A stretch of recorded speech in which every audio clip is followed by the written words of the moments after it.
Baik, sahabat bahasa, selamat berjumpa. Perkenalkan, saya Ardi Pangkul dari Balai Bahasa Nusa Tenggara Timur dalam program Siniar Balai Bahasa Provinsi Nusa Tenggara Timur. Minggu ini dalam pekan Hari Bahasa Ibu Internasional yang jatuh pada tanggal 21 Februari, kami Balai Bahasa Nusa Tenggara Timur mengadakan berbagai kegiatan dengan tema Bahasa Daerah Mendukung Pendidikan Bermutu untuk Semua. Sudah hadir bersama kami Bapak Jose Nebuti, beliau seorang ASN yang saat ini menjabat sebagai PLT, Kepala Biro Organisasi di Kantor Gubernur Provinsi Nusa Tenggara Timur.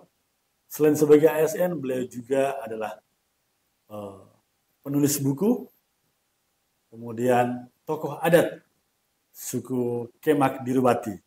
Nah, saya pikir poin ini yang akan kita bahas lebih lanjut dalam jabatan beliau sebagai penulis dan juga sebagai tokoh adat begitu. Selamat pagi, Bapak. Selamat pagi, Pak Ardis. Selamat pagi, sahabat bahasa dimanapun berada. Salam jumpa untuk semua. Ya, baik, terima kasih, Bapak. Kenapa kami mewawancara Bapak Jose? Beliau adalah salah satu penulis buku, penulis kamus, dan berbagai buku bertema budaya di suku Kemak Dirubati, salah satu suku yang ada di Provinsi Nusa Tenggara Timur di Kabupaten Belu. Nah, mereka mempunyai bahasa daerah yaitu bahasa Kemak. Mungkin langsung saja kepada Bapak Jose, bisa ceritakan sedikit sejarah bahasa Kemak ini seperti apa? Baik, terima kasih Pak Ardi dan para pemirsa dimanapun berada, terutama para sahabat bahasa.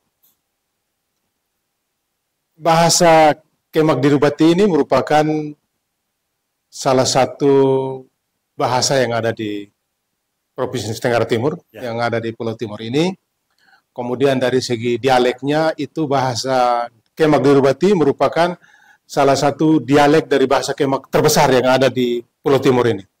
Itu karena ada Kemak Atsabe, kemudian Lemia, dan Dirubati. Jadi ini ada 3 kerajaan Kemak besar yang ada di Pulau Timur ini. Kemudian di bawahnya ada Kemak-Kemak, ada dialek-dialek lagi, misalnya ada Atabai, ada Leolima, ada BKS, ada banyak sekali. Nah,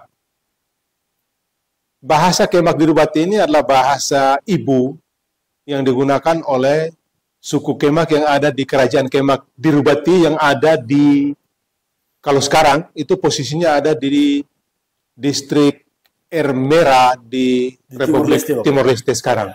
Nah, saya berhasil di dalam buku yang saya tulis, saya berhasil melacak sejarah silsilah dari nenek moyang kami itu sampai mendapatkan raja pada tahun sekitar 1600-an sampai tahun 1700-an. Jadi berarti awal mula bahasa ini digunakan kira-kira sekitar abad ke 15-an ke atas, 1500-an ke atas itu. Dan itu pusatnya di pusat kerajaan itu di Nalotete, di Hatulia, di Fatubolu. Masih di Timor Leste. Pasti di Timor Leste. Nah, dalam sejarah panjang pergolakan wilayah barat ini kemudian dikuasai oleh Belanda.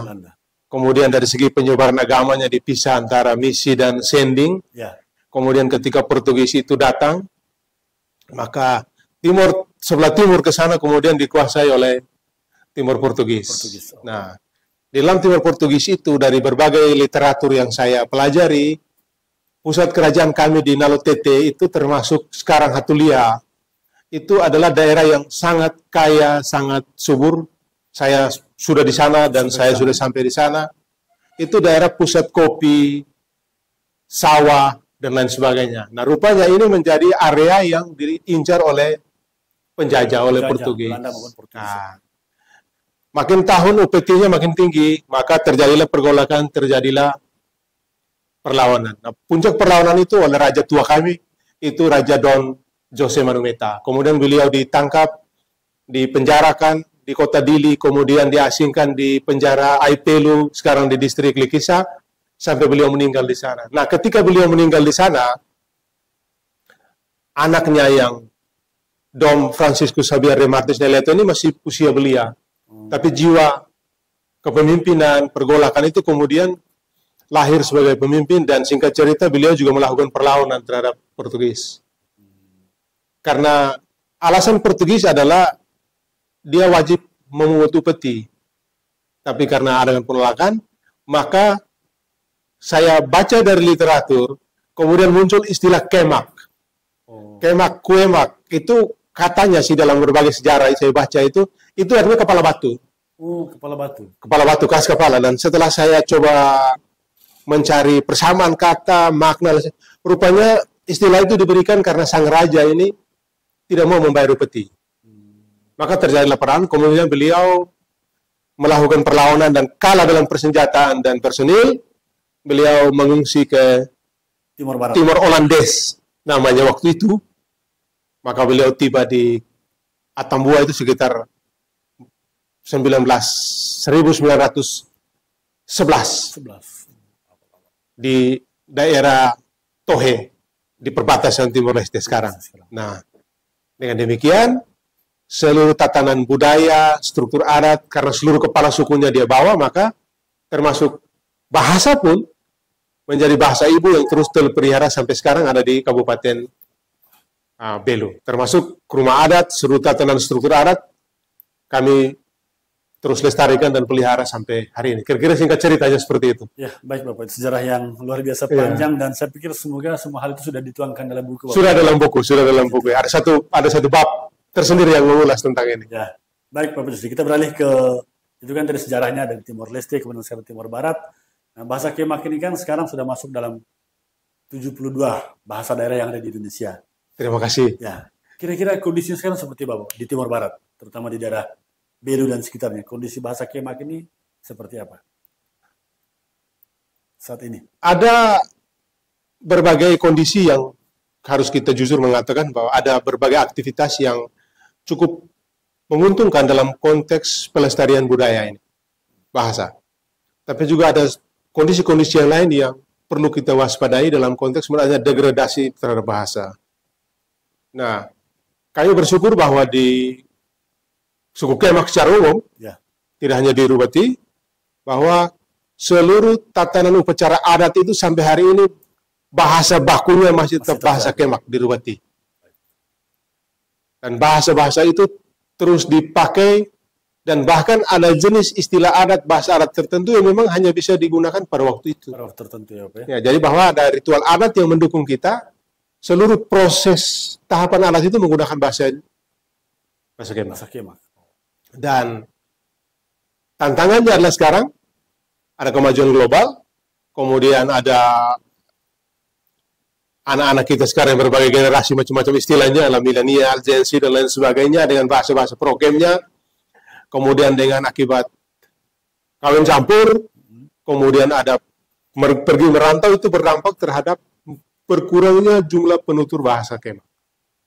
Itu yang menjadi tantangan bagi kita sekalian, tetapi tentu sebagai generasi-generasi bangsa yang baik, kita tidak boleh lengah dengan kondisi itu. Berbagai upaya harus kita terus kita lakukan. Dan selain menulis, juga saya di YouTube, di blog, kemudian juga berbagai event kita lakukan, seperti tahun kemarin, kita selenggarakan kompetisi lomba pidato bahasa Kemak untuk generasi muda.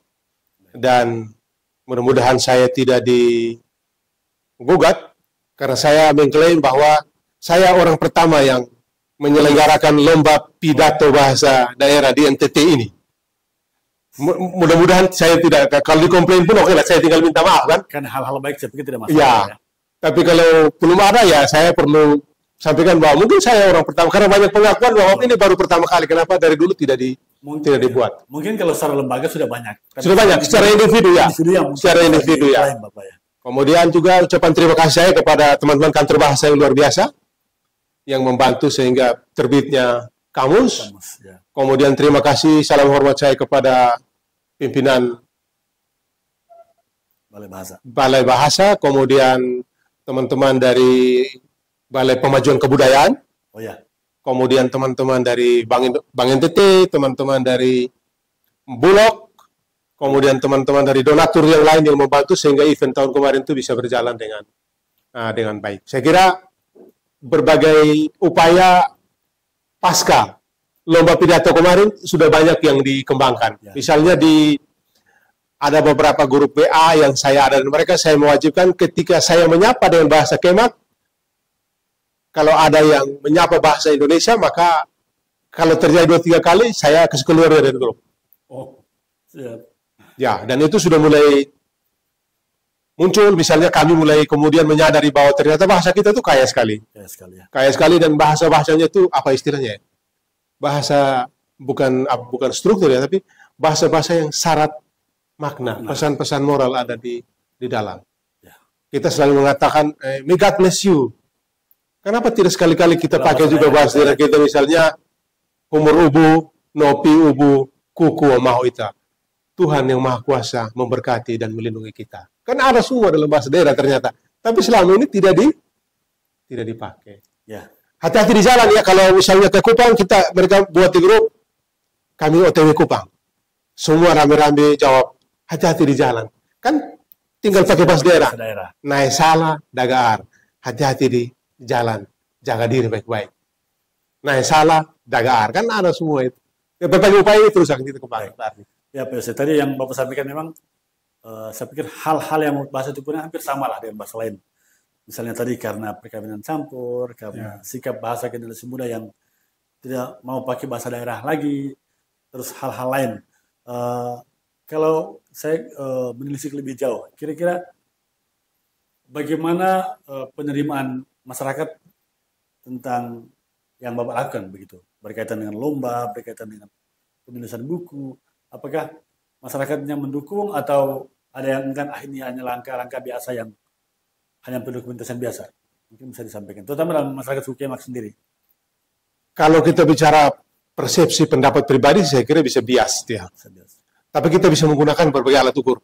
Satu, ketika saya mengeluarkan informasi untuk lomba pidato, memang itu tantangannya berat. Apatis. Apa ini kan? Low respon begitu. Tetapi ternyata ketika sudah jalan itu, surat sudah keluar, mulai pembukaan, itu kan saya khususkan untuk anak SMA. Khusus SMA apa ya? Tapi ternyata ada orang tua dengan anaknya datang ke rumah di Atambua, telepon saya mengatakan, Bapak, saya punya anak perempuan ini kepingin ikut lomba bahasa Kemak ini pidato. Tapi Bapak batasi aturannya cuma SMA. Oh. Akhirnya saya bilang, kewenangan di panitia. Panitia mengeluarkan catatan tambahan bahwa silakan mendaftar. Jadi diterima? Diterima. Nah, itu satu. Saya lihat bahwa ternyata ada antusias. Ternyata yang dikasih batasan ini. Yang kedua, membeludaknya jumlah peserta. Kemudian yang ketiga, membeludaknya penonton.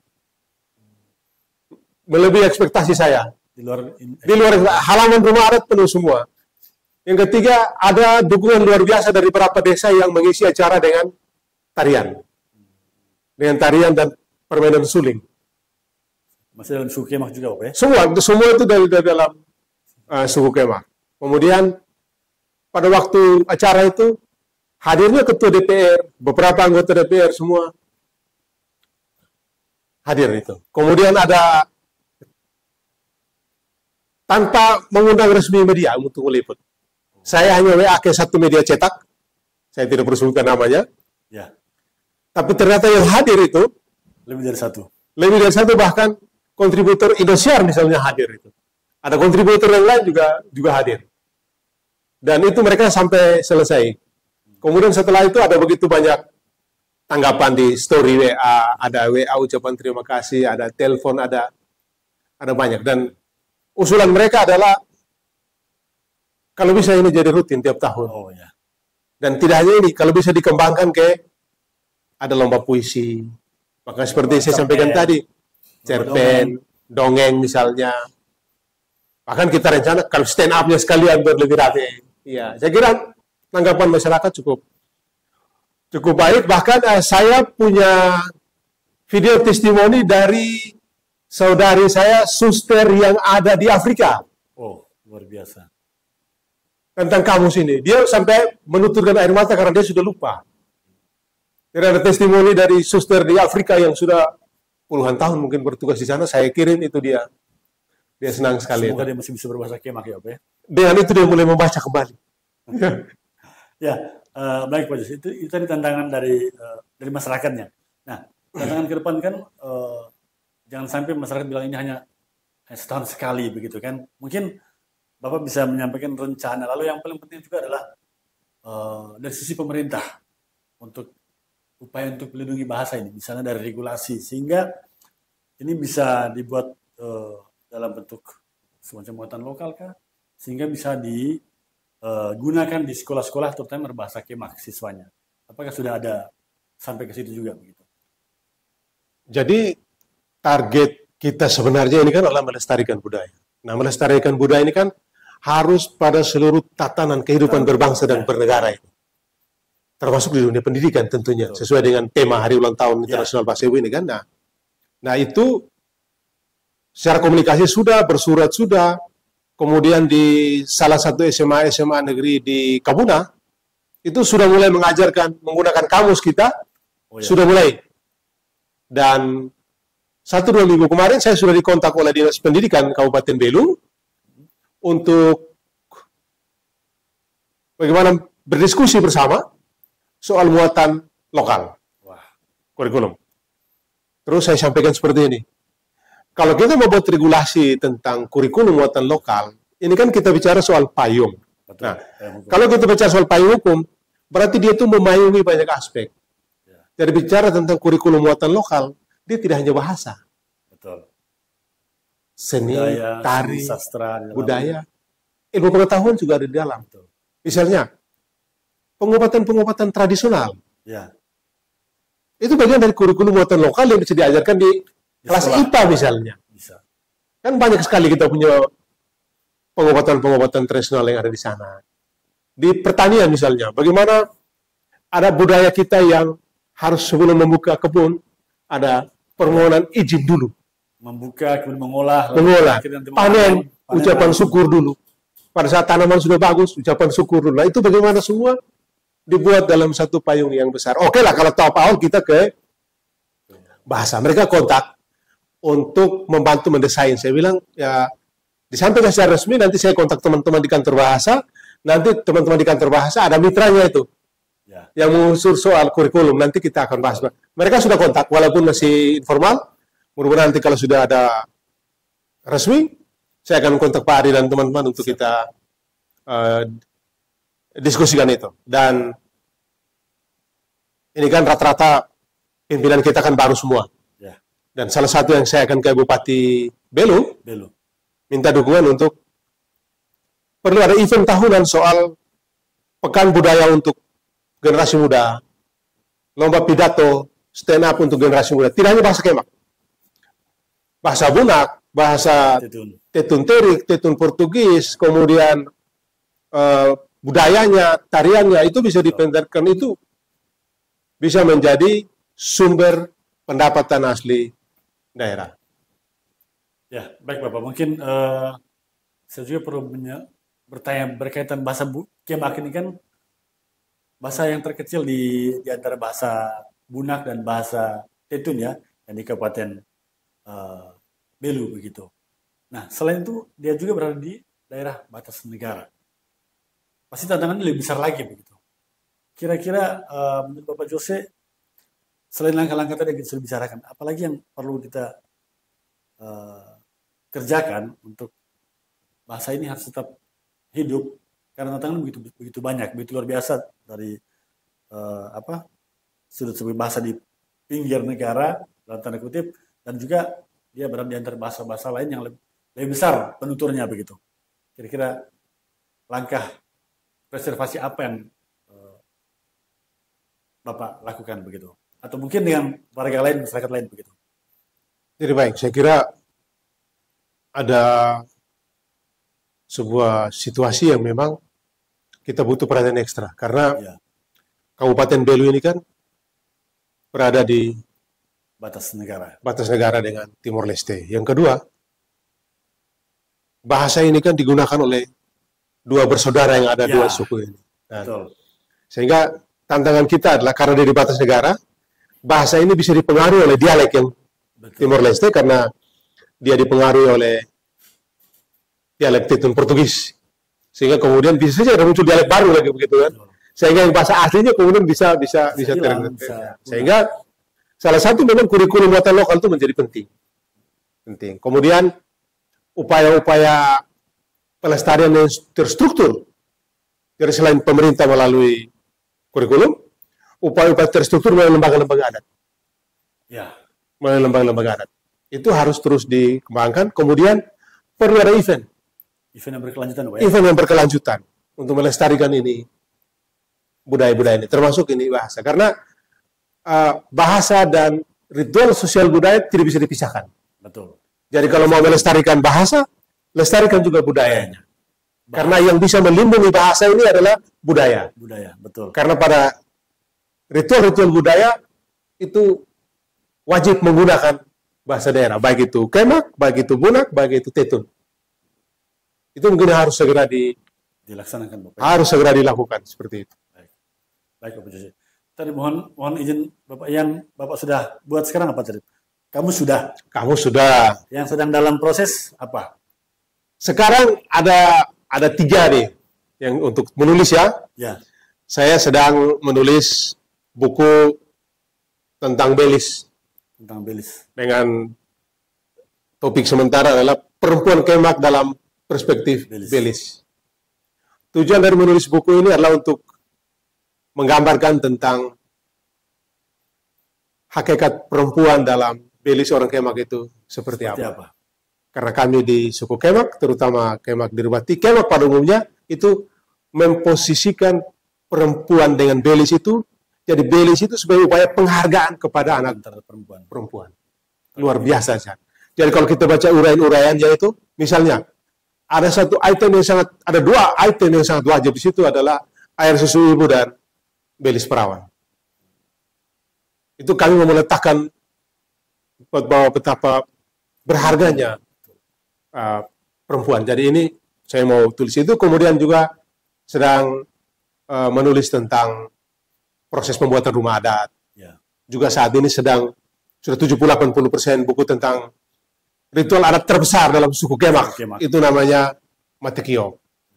Laporannya sudah ada, sudah dikirim ke kementerian, dan tahun atas ritual ini 2016 kemarin kementerian sudah memberikan sertifikat warisan budaya tak benda. Hanya ini mau dibuat dalam bentuk buku supaya bisa kita perbanyak. Kemudian yang juga sudah ada sebagian tulisan, karena kemarin saya buat di kamus itu kan 1. Ada kamus dan istilah adat. Nah, istilah adatnya akan dikeluarkan. Nah, sekarang berarti yang berikutnya adalah harus ada 1 buku lagi tentang istilah adat. Istilah adat, betul. Ya, mungkin itu yang sedang dilakukan target kita. Mudah-mudahan tahun ini minimal dari berapa buku ini 1 jadilah. Sangat produktif, Bapak ya. Selain menulis juga dalam platform yang lain, Bapak ya, seperti YouTube, kemudian blog juga sempat aktif, walaupun sekarang agak sibuk. Mudah-mudahan bisa aktif lagi. Rencana juga mau buat podcast. Kalau tidak cukup waktu, mungkin hanya di YouTube biasa saja. Itu mau tutorial bagaimana menggunakan pembelajaran bahasa Kemak sederhana gitu. Betul. Bisa. Karena sudah ada yang kontak, sudah ada juga yang dari blognya saya, dari YouTube-nya saya itu sudah membantu mahasiswa, bahkan sampai mahasiswa yang sudah S3. Wah, luar dari biasa. Tulisan ada S1, ada sampai S3 begitu. Baik Bapak Jose. Kemudian hal terakhir mungkin harapan Bapak ke depannya begitu, yang bisa dilakukan selain Bapak mungkin oleh orang lain, oleh lembaga atau siapapun begitu dalam pelestarian bahasa. Kira-kira apa yang menjadi harapan Bapak? Bahasa, terutama bahasa daerah, adalah bahasa yang pertama kali diperkenalkan ibu kepada buah hatinya. Maka kita sering menggunakan itu bahasa ibu. Bukan bahasa Bapak. Bukan bahasa Bapak. Bapak membawa anak mengenal dunia luar, tetapi ibu pertama kali mengajarkan kepada anak soal bahasa dan dekapan kasih sayang. Jadi itu menjadi penting. Jadi pelestarian budaya merupakan total coverage, tapi di dalamnya ada bahasa. Pelestarian bahasa tidak bisa berdiri sendiri dari upaya pelestarian budaya. Dia harus dilakukan secara komprehensif. Sehingga dalam upaya pelestarian budaya, istilah saya, harus ada bisnis prosesnya. Siapa-siapa saja yang terlibat di dalam, perannya seperti apa. Itu perlu kita lakukan bersama. Dan harus dimulai dari meja makan. Upaya pelestarian budaya, upaya pelestarian bahasa, harus dimulai dari meja makan, lingkungan keluarga, lingkungan bermain, lingkungan sekolah, dan lingkungan sosial lainnya, di mana kita bisa berinteraksi.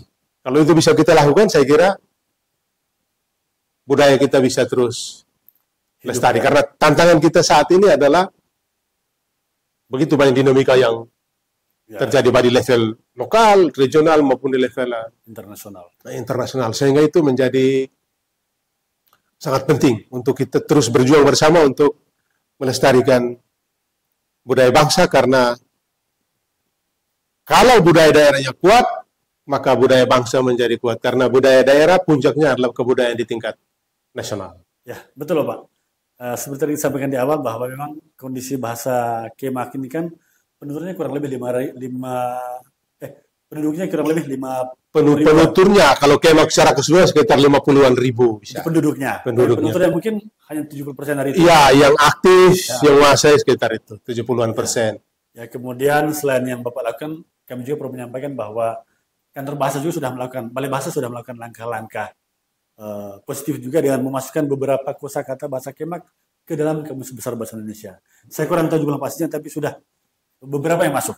Terima kasih. Sudah beberapa yang masuk, itu menjadi dasar saat ini kondisi bahasa dari NTT yang sudah masuk di Kamus Besar Bahasa Indonesia, Bapak, sudah 1000-an kosakata, termasuk dari bahasa Kemak juga begitu. Dan kita berharap